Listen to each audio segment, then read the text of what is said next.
18h31, dia 19 de setembro de 2017.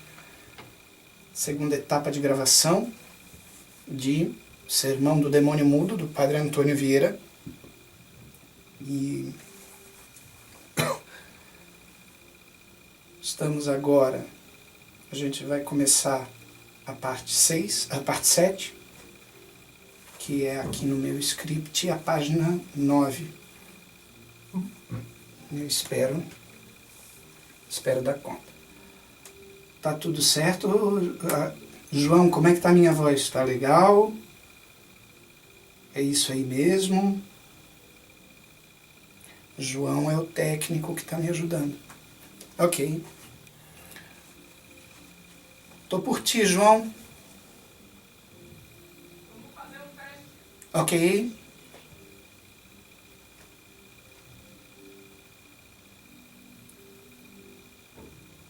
Parte 7. O grande sacrifício que farão a Deus as religiosas que renunciarem ao espelho. Quem renuncia ao ver-se no espelho, não só sacrifica a vista, senão também os olhos com que se vê. Por que são os espelhos olhos da arte? O diferente modo com que vemos as coisas no espelho ou em si mesmas. A desculpa natural das religiosas que não se atreverem a renunciar ao espelho. O exemplo das mulheres hebreias.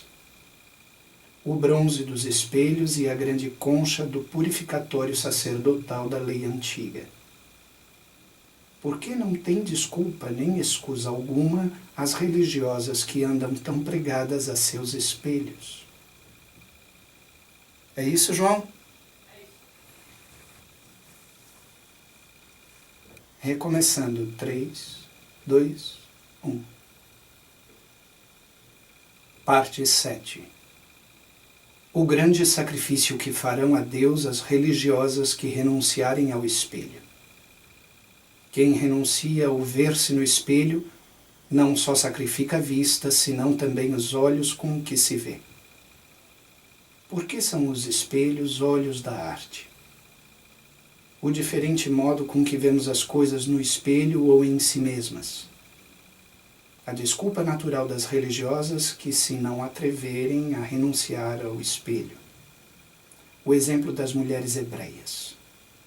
O bronze dos espelhos e a grande concha do purificatório sacerdotal da lei antiga. Por que não tem desculpa nem escusa alguma as religiosas que andam tão pregadas a seus espelhos? Daqui, falando agora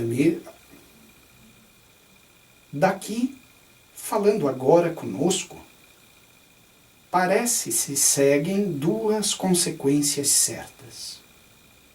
A primeira, em respeito das religiosas que renunciarem ao espelho, o grande artifício que farão a Deus. Repetindo. Daqui, falando agora conosco, parece se seguem duas consequências certas. A primeira, em respeito das religiosas que renunciarem ao espelho, o grande sacrifício que farão a Deus. A segunda, em respeito das que se não atreverem a tanto, uma natural desculpa de o não fazerem. Quanto ao sacrifício, estão neles escondidos dois extremos rigores em que ninguém repara. O primeiro é que quem renuncia ao ver-se no espelho não só sacrifica a vista, senão também os olhos com que se vê. Funda-se esta proposição em uma sentença aprovada e louvada pela filosofia conimbrescense, que é a mais autorizada e elegante que até agora apareceu no mundo. Este grande reparo filosófico que, assim como os olhos são espelho da natureza, assim os espelhos são os olhos da arte. Os olhos são espelhos da natureza, porque neles se retratam as imagens de quem se vê, a que chamamos meninas. e chamam-se meninas e não meninos, porque a mesma natureza parece que fez os espelhos para as mulheres e não para os homens. E porque são os espelhos olhos da arte, admiravelmente, porque os olhos naturais não se veem a si mesmos, nem o próprio rosto. Repetindo. Admiravelmente, porque os olhos naturais não se veem a si mesmos, nem o próprio rosto. E fez a arte os espelhos como segundos olhos fora de nós, para que nos pudéssemos ver a nós. Logo, quem sacrifica o espelho não só sacrifica a vista, senão também os olhos com que se vê, e sem os quais se não pode ver. E esta é a maior mortificação ou rigor da natureza neste sacrifício. O segundo, e ainda mais apertado, é porque quem sacrifica o espelho não só sacrifica a vista com que se havia de ver. Repetindo. O segundo, e ainda mais apertado, é porque quem sacrifica o espelho não só sacrifica a vista com que se havia de ver, senão também a vista com que se tem visto. Esta proposição, que parece mais dificultosa, não é menos que teológica, fundada em outra de fé. Diz o apóstolo São Tiago que os que ouvem a palavra de Deus e não fazem o que ouvem, são semelhantes aos que veem no espelho seu rosto natural e logo se esquecem da figura e feições do mesmo rosto que viram. Isto que diz o apóstolo, e é de fé, porque ele o diz, a experiência ordinária o ensina. Vê um homem aos outros e lembra-se claramente das feições do rosto e figura de cada um, e, ausente, o retrata na imaginação assim como o viu. Mas se viu no espelho a si mesmo, logo se esquece. Nem se pode pintar ou figurar como é.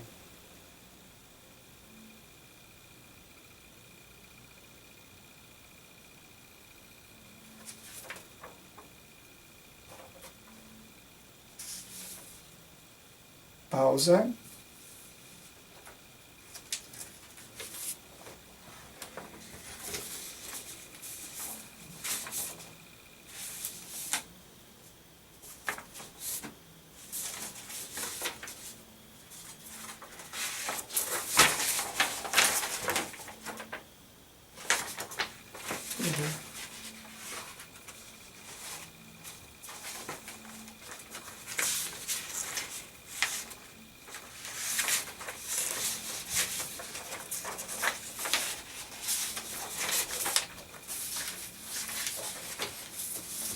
Desculpa, João. Ainda bem que parou num momento que dava para parar.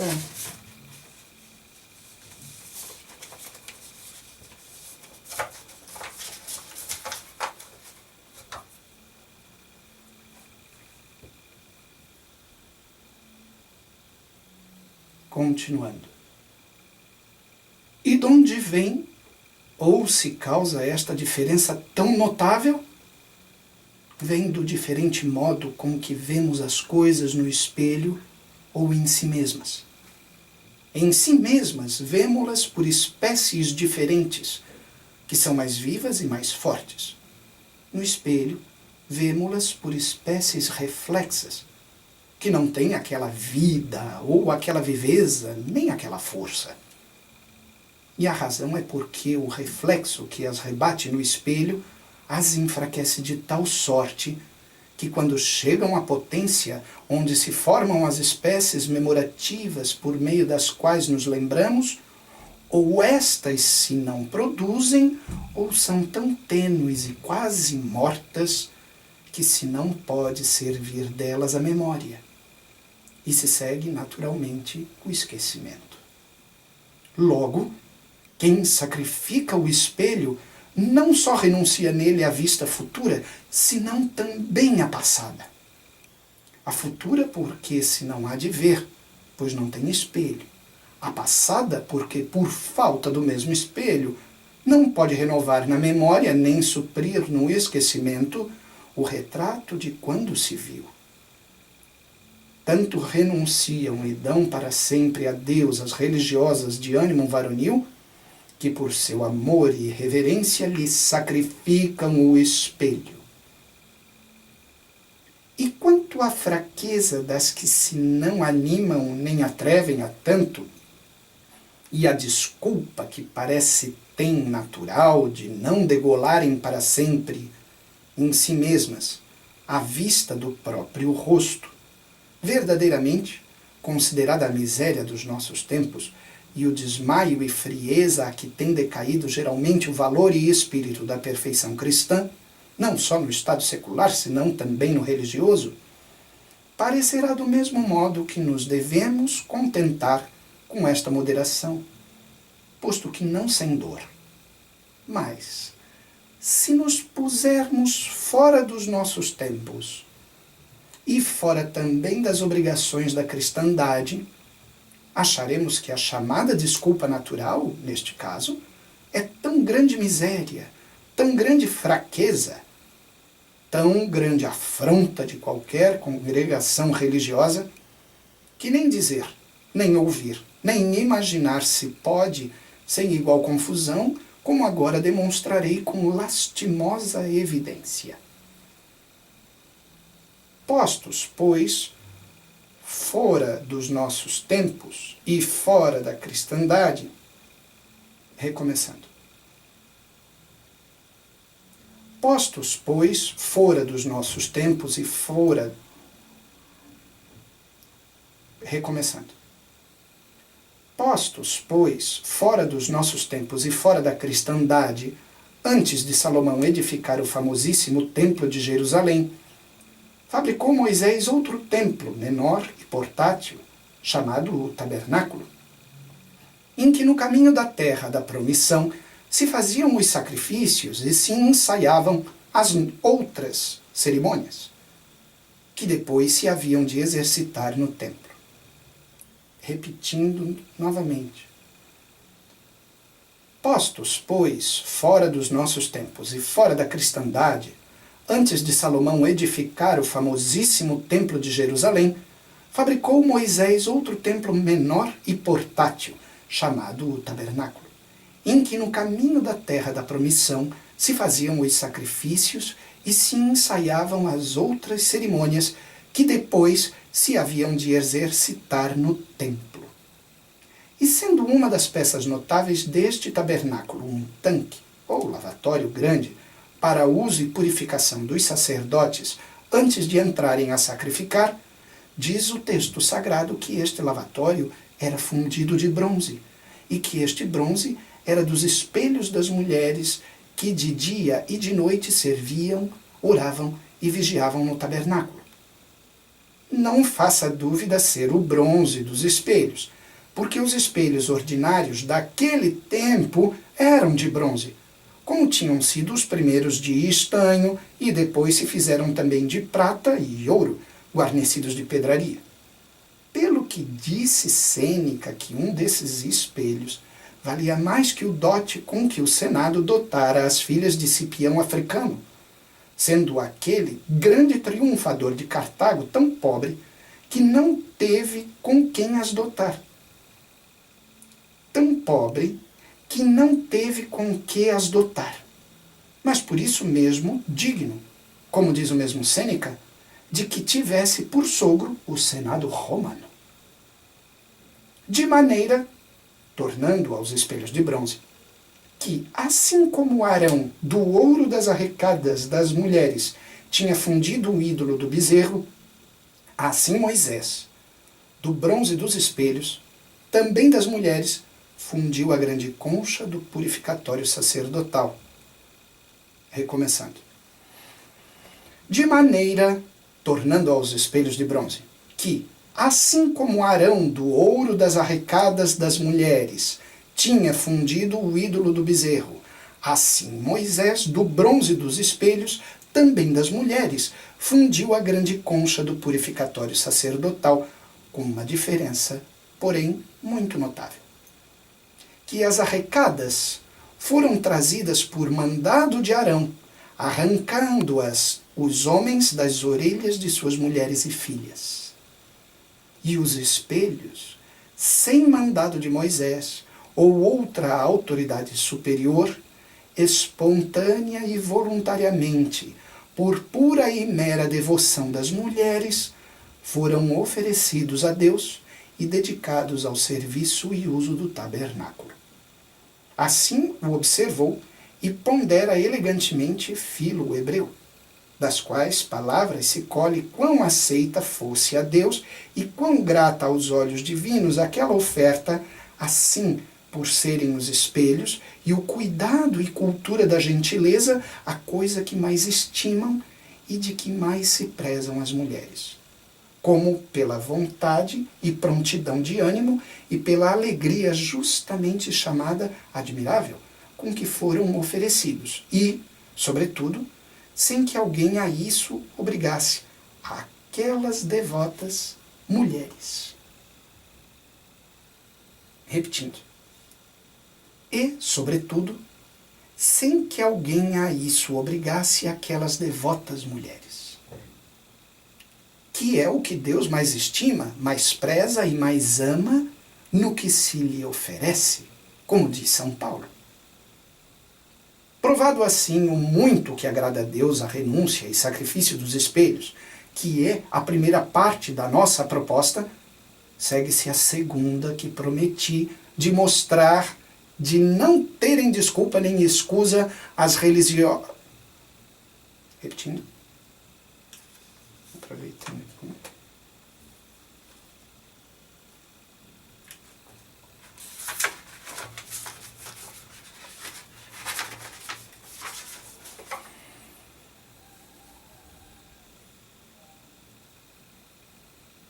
Provado assim o muito que agrada a Deus a renúncia e sacrifício dos espelhos, que é a primeira parte da nossa proposta, segue-se a segunda, que prometi, de mostrar de não terem desculpa nem escusa as religiosas que o não fazem e repugnam. E se não, pergunto, para que me respondam, estas mulheres que tão animosa e valorosamente e com ânimo e resolução mais que varonil, dedicaram os seus espelhos a Deus e ao tabernáculo, que mulheres eram? Eram aquelas hebreias que havia 1 ano tinham saído do cativeiro do Egito, onde muitas delas, como escravas, adoravam os ídolos de seus senhores, havendo também 1 só ano, e o mesmo, que Deus tinha dado no Monte Sinai a lei de Moisés. E estas mulheres tinham voto de religião? Não, porque ainda não havia tais votos, nem tal nome no mundo. E eram virgens consagradas a Deus? Também não, porque daí a 2000 anos deu princípio a Virgem das Virgens a tão soberano instituto. Qual era logo o estado destas tão admiráveis mulheres? Umas eram casadas, outras viúvas, outras donzelas, e assim o confessam até Calvino e Beza, os hereges mais inimigos do Estado religioso. Vamos agora subindo por esta mesma escada e vejam as religiosas cristãs, não naqueles espelhos deixados, senão nas mesmas que os deixaram, se tem desculpa ou escusa alguma de estarem tão pegadas aos seus. Com os mesmos olhos com que as hebreias se costumavam ver e enfeitar aos seus espelhos, os viram depois quebrar, desfazer, derreter e fundir, não chorando aquela destruição, nem tendo saudades do tempo em que neles se viam, mas grande glória sim do diferente uso e emprego em que podiam ser, que devem fazer, ou ter feito as que com vínculo perpétuo. E se isto faziam mulheres casadas, ou que o foram, ou que o... Recomeçando.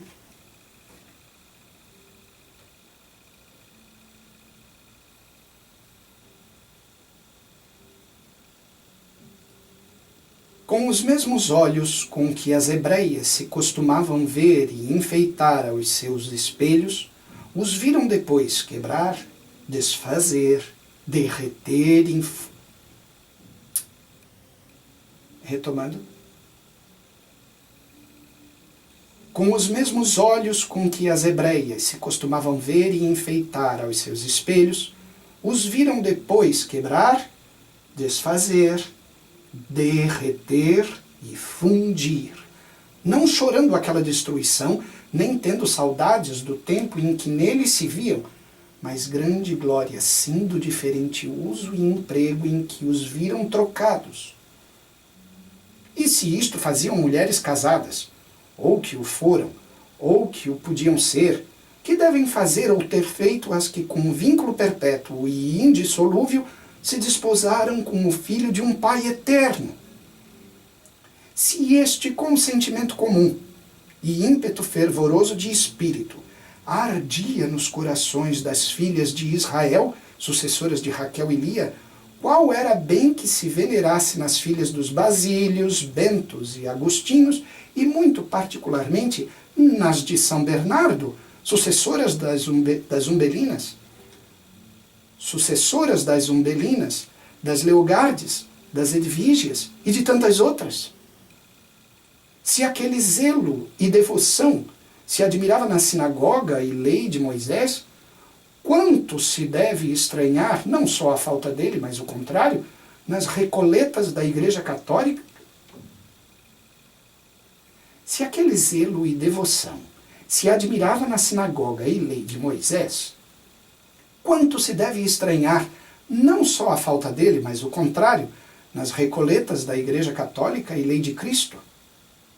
É tanta a diferença da lei de Moisés à lei de Cristo, quanto vai da sombra à luz, da noite ao dia, da figura à verdade e da lei da graça, que só ela pode dar, aquela que não podia.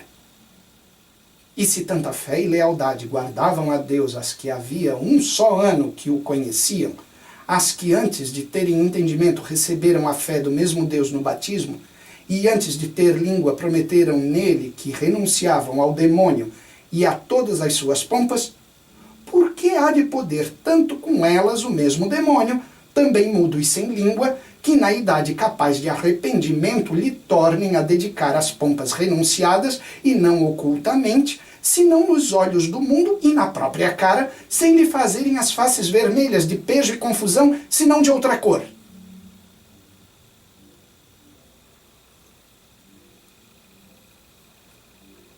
Parte 8.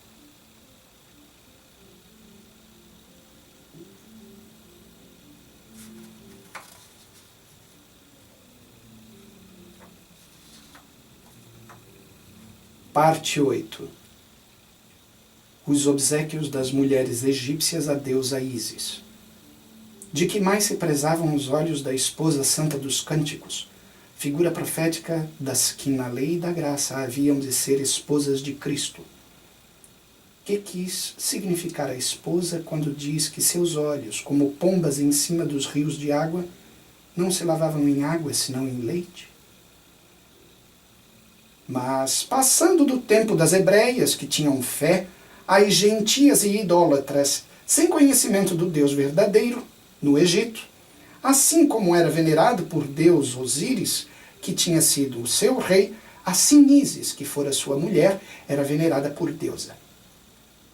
E no dia em que se celebravam as festas desta segunda e falsa deidade, e era levada de um templo a outro em procissão, diz Apuleio que ia diante um coro de donzelas vestidas de gala e coroada de flores, as quais... Repetindo. E no dia em que se celebravam as festas desta segunda e falsa deidade, e era levada de um templo a outro em procissão, diz Apuleio que ia adiante um coro de donzelas vestidas de gala e coroadas de flores, as quais levavam em açafates e, semeando-as por toda a parte, faziam prados às ruas. Diz mais, que ao meio do caminho vinha outro coro a encontrar e receber a deusa, e que estas, de cujas galas se não faz menção, traziam lançados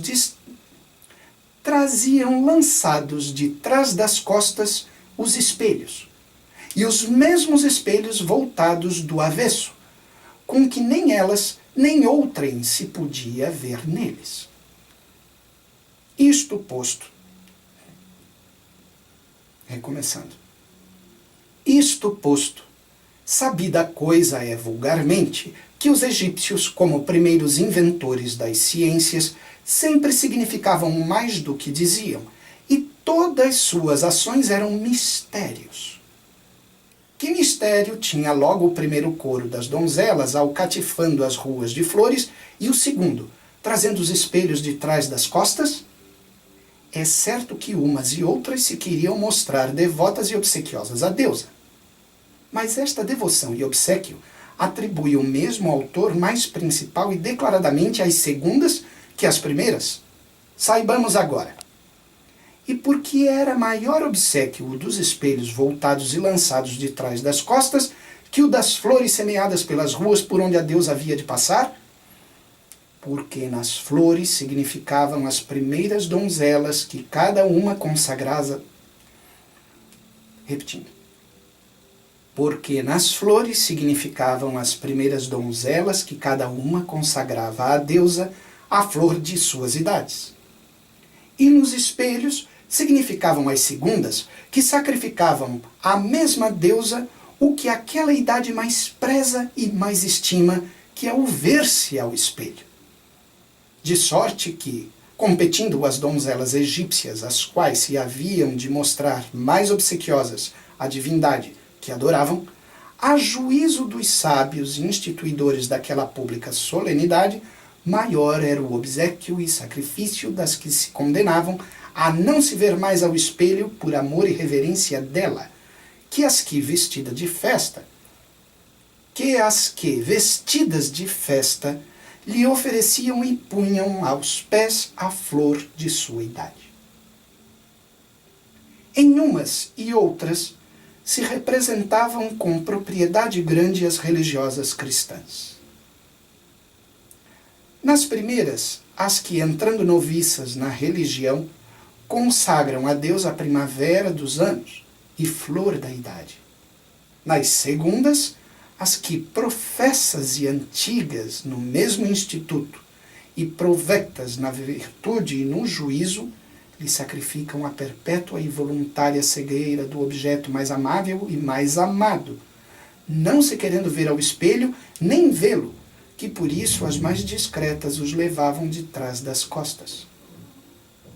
E se elas isto faziam tão alegre e animosamente, guiadas só pelo ditame da razão natural, sendo gentias e idólatras, que escusa ou desculpa podem ter de o repugnar no estado mais sublime da fé e cristandade, as que, tendo renunciado o mundo por amor de verdadeiro Deus, as que, tendo renunciado o amor do recomeçando. E se elas isto fazem, recomeçando. E se elas isto faziam tão alegre e animosamente, guiadas só pelo ditame da razão natural, sendo gentias e idólatras, que escusa ou desculpa podem ter de o repugnar no estado mais sublime da fé e cristandade, as que, tendo renunciado o mundo por amor do verdadeiro Deus, não só se chamam esposas, mas verdadeiramente o são de seu próprio filho? Diga-o por todas uma, em que são significadas todas.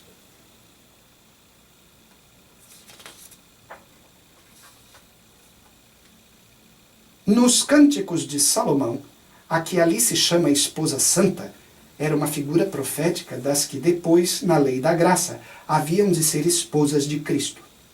O mesmo esposo lhe deu então o nome e sobrenome com que hoje recomeçando. O mesmo esposo lhe deu então o nome e sobrenome com que hoje se chama cada uma, esposa e soror. Diga-nos agora aquela esposa e aquela soror que é o de que mais se prezavam os seus olhos. Tinha-os ela formado pelo exemplar que o mesmo esposo lhe mostrara nos seus. Pensamento singular de São Gregório Niceno. E falando de uns como de outros, diz que eram semelhantes a duas pombas, as quais, estando sobre os rios das águas,